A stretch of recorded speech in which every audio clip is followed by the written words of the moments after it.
all your kitchen scrap. You just put them in the bucket or balde.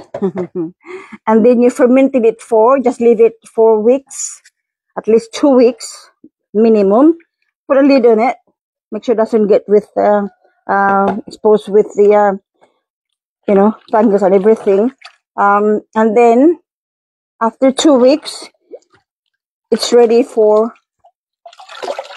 putting to them, feed them.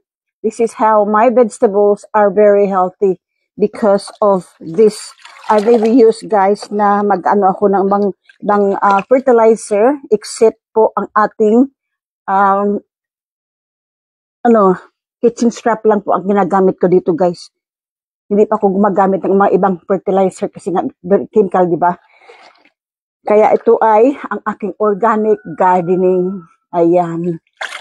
It doesn't look good, but it's yummy to our garden, to our plants. Kaya yan po ang aking ginagawa sa kanila.